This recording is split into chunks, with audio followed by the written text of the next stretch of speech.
जो political parties जो है वो लोगों के मूड और मिजाज के ख़िलाफ़ अगर सोच रही हैं और लोगों के मूड और मिजाज के ख़िलाफ़ जो है वो इसका विरोध कर रही हैं, उनको इसका नुकसान होगा। मोदी जी का जो एक हमेशा जो है मिजाज है, वो मिजाज है कि हमें संसद में जो भी बिल हों उसकी पूरी स्क्रूटनी होने देना चाहिए कि वही हकदार हैं किनारों के जो बदल दे बहावधारों के। ये नंबर गेम में आप मत पड़िए। आज आप जो है वो देश के मतदाताओं से जो है वो जनमत संग्रह करा लीजिए। मुझे लगता है इस अमृत काल में अमृत निकलेगा और वन नेशन वन इलेक्शन की दिशा में हर पॉलिटिकल पार्टीज़ को अमृत काल में जो है वो अमृत बुद्धि आएगी। पेड़ जो सूख रहे हैं उन्हें फलदार करो, नफरतें ख़त्म करो, प्यार करो, प्यार करो। एक पड़ोसी की सदा एक पड़ोसी न सुने, इतनी तू ऊंची मेरे दोस्त न दीवार करो।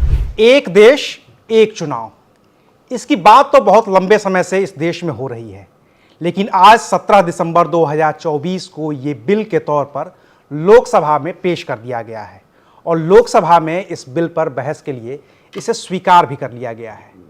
लेकिन क्या एक देश और एक चुनाव इस देश में मुमकिन है? क्या जब 543 लोकसभा की सीटें और इसके अलावा अलग अलग राज्यों की विधानसभा की सीटें इतनी ज़्यादा हैं कि उन सभी पर एक साथ चुनाव कराना मुमकिन है? बिल पेश हो गया है, क्या ये कानून की शक्ल ले पाएगा? इस पर बातचीत करने के लिए हमारे साथ मौजूद हैं पूर्व केंद्रीय मंत्री मुख्तार अब्बास नकवी। तो शुक्रिया सर वक्त देने के लिए। बहुत बहुत शुक्रिया।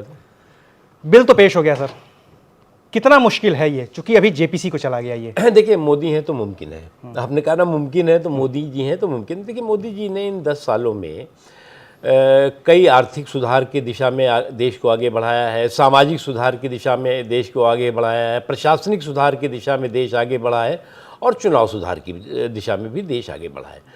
और हमारा देश जो है वो दुनिया का सबसे बड़ा लोकतंत्र है, जहाँ पर कि बहुत बड़े पैमाने 97 करोड़ से ज़्यादा मतदाता हैं हमारे देश में। 12-13 करोड़ से ज़्यादा पोलिंग स्टेशंस पे मतदाता अपने मताधिकार का इस्तेमाल करते हैं पूरे देश में। तो मैं मानता हूँ कि एक देश एक चुनाव, जहाँ एक तरफ वक्त की ज़रूरत है, वहीं साथ ही साथ जो है मतदाताओं की भी ज़रूरत है। क्योंकि आप देखें, हमारा देश जो है वो चुनाव के चक्रव्यूह में हर समय फंसा रहता है। कहीं जो है वो लोकसभा हो रहा है, विधानसभा हो रहा है, बाई इलेक्शन हो रहा है, पंचायत के चुनाव हो रहे हैं, लोकल बॉडीज़ के चुनाव हो रहे हैं, कोऑपरेटिव्स के चुनाव हो रहे हैं, चुनाव होता रहता है। तो एक चुनावों के प्रति एक अरुचि जो है वो मतदाताओं में डेवलप करती है और लगता है लोगों को कि साहब हर दिन तो कितने वोट करेंगे, कितना वो करेंगे। एक तो वो हुआ। दूसरी जो इम्पॉर्टेंट चीज़ है कि जो जनता का जनधन है, वो जनधन जो है वो बेतहाशा उस जनधन का हर चुनाव में खर्च होता है और डेफिनेटली खर्च होगा। अगर आपको 12-13 लाख से ज़्यादा पोलिंग स्टेशंस बनाने हैं, उसकी एडमिनिस्ट्रेटिव व्यवस्था करनी है, ईवीएम्स की व्यवस्था करनी है, साथ ही साथ जो है वो और भी तरह की जो व्यवस्थाएं होती हैं जो प्रशासनिक स्तर पे होती है, तो बहुत बड़ा। और उस दौरान जो है वो सारे डेवलपमेंटल एक्टिविटीज़ जो विकास के कार्य हैं वो पूरी तरह से रुक जाते हैं, चुनाव आचार संहिता लग जाती है। तो इसलिए वन नेशन वन इलेक्शन के बहुत से फ़ायदे हैं और मैं मानता हूं कि देश में जो ये एक राष्ट्रीय बहस शुरू हुई है और पार्लियामेंट में जो आज चर्चा इस पर हुई है, जो ज्वाइंट पार्लियामेंट्री कमेटी भी जो अपनी रिपोर्ट देगी उसके बाद भी चर्चा होगी। मुझे लगता है कि विपक्ष के जो लोग इसका विरोध कर रहे हैं उन्हें चर्चा करनी चाहिए, इस पर चुहल नहीं करनी चाहिए। यही बात है कि आपने फ़ायदे तो गिना दिए। वन नेशन वन इलेक्शन जो बिल है, स्वाभाविक है कि पैसा बचेगा, खर्च बचेगा, समय बचेगा, ये तमाम चीज़ें हो गई।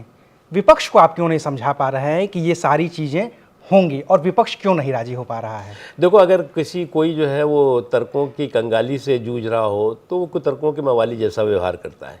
अब कुछ लोग जो है वो तर्कों की कंगाली से हमेशा जूझते रहते हैं। उनका एक ट्रेडिशनल प्रोफेशनल सिस्टम चल गया है कि हर सुधार के मामले पर वो सांप्रदायिक वार करेंगे या तो सियासी वार करेंगे।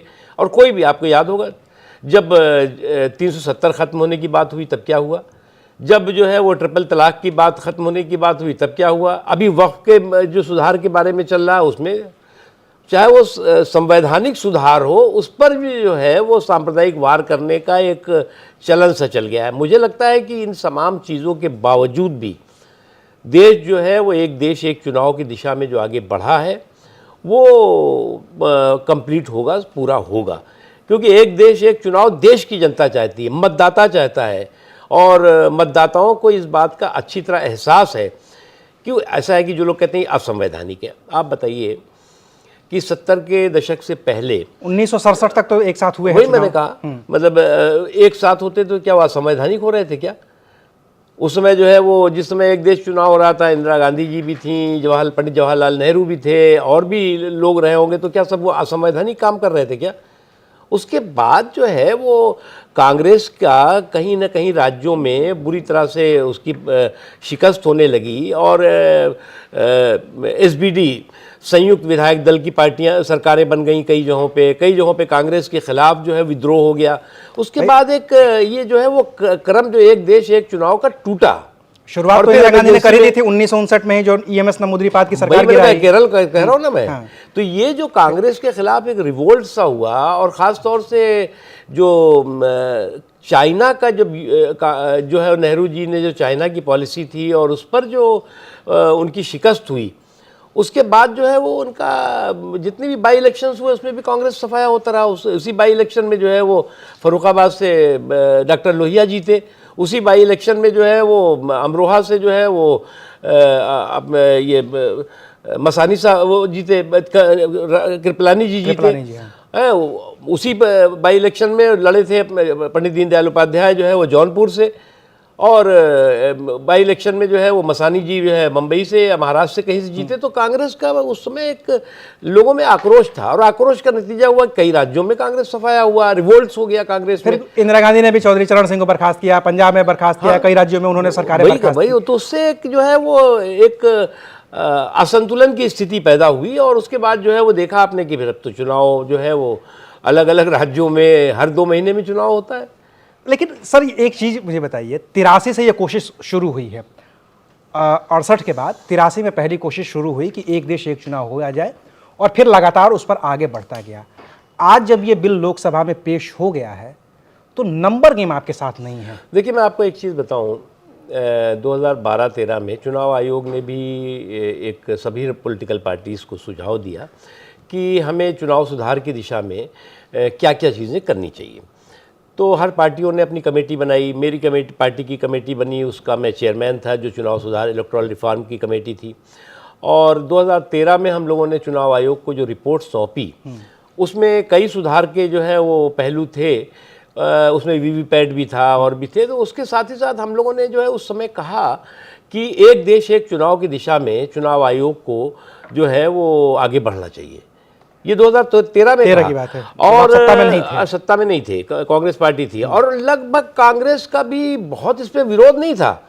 उनका भी जो है वो इसी तरह का जो है वो हंसराज भारद्वाज जी भी जो उस वक्त लॉ मिनिस्टर थे शायद, उन्होंने कहा था कि नहीं साहब ये बात तो सही है, अब ये बहुत ज़्यादा, आप बताइए ना, अब लगभग 97 करोड़ मतदाता, 12-13 करोड़ जो है वो 12-13 लाख जो है वो पोलिंग स्टेशन बनते हैं, और उसके अलावा एक लंबी श्रृंखला होती है, वो लोगों में अरुचि पैदा होती है चुनाव के प्रति।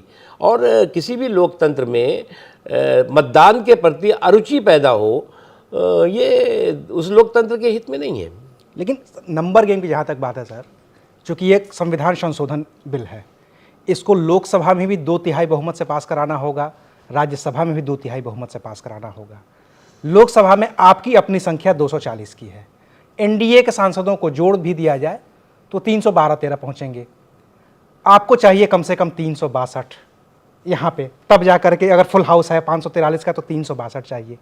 राज्यसभा में भी 162-165 चाहिए आपको। ये नंबर आएंगे कहाँ से? देखिए वही हकदार हैं किनारों के जो बदल दे बहावधारों के।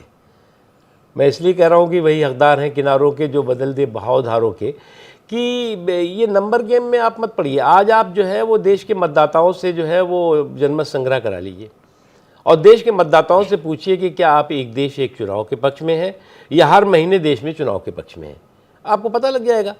जो पॉलिटिकल पार्टीज़ जो है वो लोगों के मूड और मिजाज के ख़िलाफ़ अगर सोच रही हैं, और लोगों के मूड और मिजाज के ख़िलाफ़ जो है वो इसका विरोध कर रही हैं, उनको इसका नुकसान होगा। लेकिन सर तय तो अभी तो आप ही लोगों को करना है, अभी तो सारे सांसदों को ही मिलकर तय करना है ना कि ये होगा कि नहीं होगा। देखिए जनता को तो करना नहीं है। ज्वाइंट पार्लियामेंट्री कमेटी में गया। हाँ। ज्वाइंट पार्लियामेंट्री कमेटी जो है वो इस पर चर्चा करेगी। जितने भी स्टेक होल्डर्स हैं, चाहे चुनाव आयोग हो, चाहे जो है वो और भी जो प्रशासनिक संस्थान हैं, एडमिनिस्ट्रेटिव जो और भी व्यवस्थाएं हैं, राज्य हैं, उन सब से जो है वो एविडेंसेस लेगी, उन पे डिस्कस करेगी। उसके बाद जो ज्वाइंट पार्लियामेंट्री कमेटी है उसकी रिपोर्ट जो है वो पार्लियामेंट में आएगी, और पार्लियामेंट में आने के बाद जो है उसमें उसके किस कॉन्स्टिट्यूशनल प्रावधान में उसको जो है वो एक वन नेशन वन इलेक्शन होना है, सिंपल प्रावधान होगा, जेपीसी को बताना होगा कि किस उसमें होना चाहिए, या जो है स्पेशल प्रावधान होगा, या जो है वो सुपर स्पेशल प्रावधान होगा। तीन ही प्रावधान, एक तो सिंपल है कि भाई सिंपल मेजॉरिटी से हो गया, दूसरा जो है कि 2/3 से हो गया, और तीसरा है कि 2/3 के साथ साथ जो है वो स्टेट को भी रेटिफिकेशन करना होता है। तो वो चुनाव जो ज्वाइंट पार्लियामेंट्री कमेटी एक कॉन्स्टिट्यूशनल कमेटी है, और वो कॉन्स्टिट्यूशनल कमेटी जो कई पहलुओं पर उस पर चर्चा करेगी, उसके साथ ही साथ इस पर भी चर्चा कर सकती है। मुझे मालूम नहीं कि उसको मैंडेट क्या है उसके पास। अभी तो ये है कि 82 में 82A जोड़ना है, तो सिंपल जो 2/3 बहुमत है उसके जरिए हो जाएगा, राज्यों तक नहीं जाएगा। इसीलिए तो कहा ना मैंने।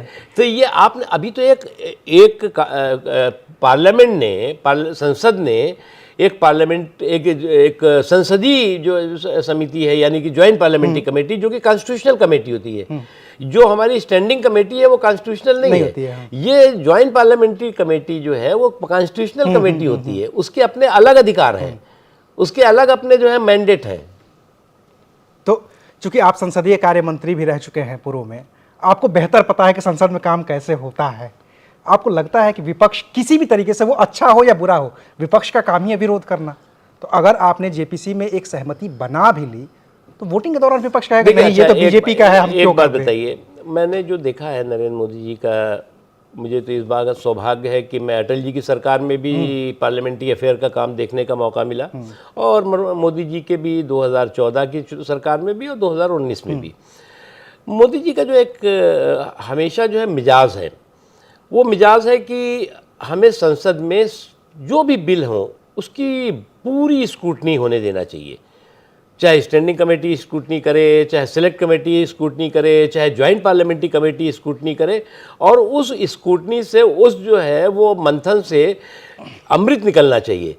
तो ये मंथन हो रहा है, मुझे लगता है इस अमृत काल में अमृत निकलेगा, और वन नेशन वन इलेक्शन की दिशा में हर पॉलिटिकल पार्टीज को अमृत काल में जो है वो अमृत बुद्धि आएगी। लेकिन दिक्कत ये है सर कि आप इस पे कह रहे हैं कि अमृत निकलना चाहिए, और आप लोगों पे आरोप लगते हैं, सरकार पे आरोप लगाता है जो विपक्ष, कि इनको जो अपने मनचाहे बिल होते हैं वो तो पास करा देते हैं, और जहां फंसना होता है, जैसे कि वक्फ वाला बिल फंस गया तो उसको जेपीसी को भेज दिया, ये जाना ही था तो उसको भेज दिया, किसानों पे बात करनी थी तो उन्होंने कोई चर्चा नहीं की, तुरंत पास कर दिया।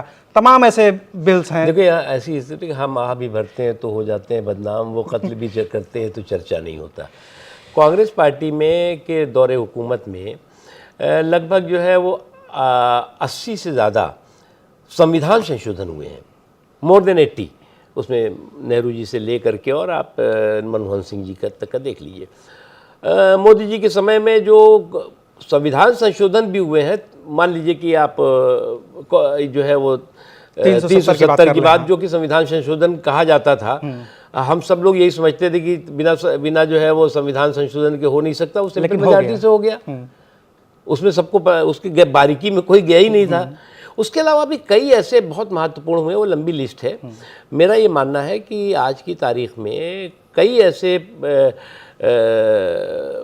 पहलू हैं जिनको कि हमें सोचना चाहिए, और ये सोचना चाहिए कि साहब यहाँ अटकने वाली बात थी, भटकने वाली बात थी, ऐसा कुछ नहीं है। अगर पास कराना होता तो हम अगर जो है वो पार्लियामेंट्री डेमोक्रेसी और डेमोक्रेसी पर विश्वास नहीं करते, तो जैसे पहले कांग्रेस करती थी, दिन में हो हल्ले में सब चीज पास कर देती थी, हम भी कर लेते, हो जाता पास। चलो पहले विधेयक लेकर के आ जाते, फिर पहले चुनाव करा लेते, बाद में फिर चर्चा होती है। ऐसा नहीं है। हम तो जो संवैधानिक और जो संसदीय व्यवस्था है, परंपरा है, लोकतांत्रिक व्यवस्था है, उस पर विश्वास करते हैं, और मैं मानता हूँ कि एक देश एक चुनाव जो है होगा।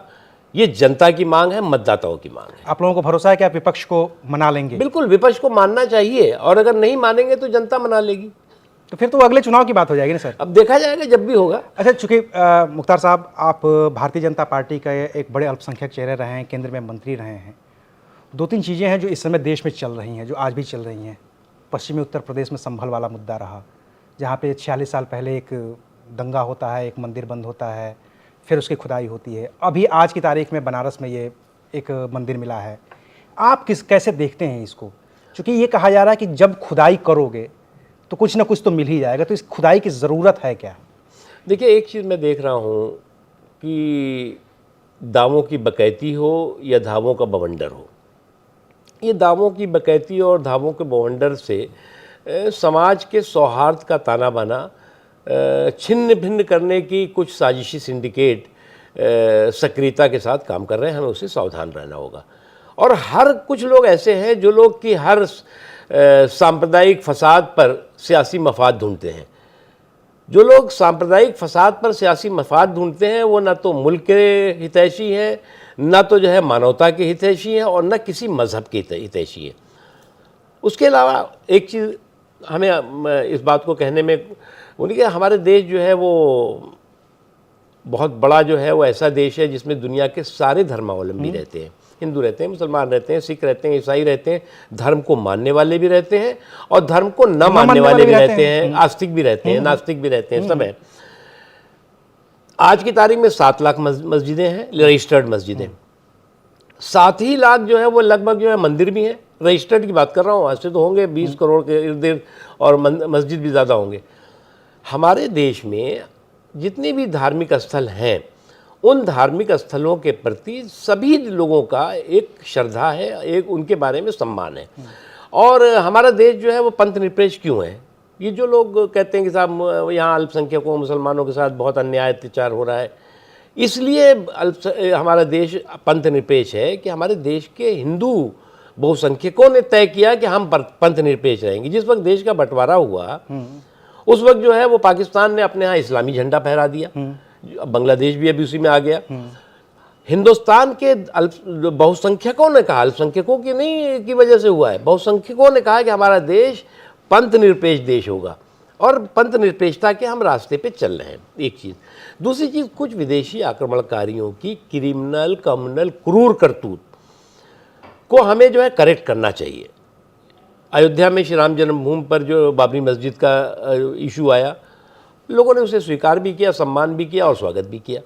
उसी तरह से आप देखें ज्ञानवापी का भी एक ऐतिहासिक हकीकत है, उसको कोई नज़रअंदाज नहीं कर सकता। कृष्ण जन्मभूमि के मुद्दे पर भी, लेकिन आज जो है वो एक फैशन सा दिख रहा है कि हर जगह पर जो है वो हर मस्जिद में मंदिर हर मुद्दे पे जो है वो दावों की बकैती और धावों का बवंडल दिखाई पड़ रहा है, वो ठीक नहीं है। इसीलिए मैं तो इतना ही कहूँगा आपके लिए कि पेड़ जो सूख रहे हैं उन्हें फलदार करो, नफ़रतें ख़त्म करो, प्यार करो, प्यार करो। एक पड़ोसी की सदा एक पड़ोसी न सुने, इतनी तो ऊंची मेरे दोस्त न दीवार करो।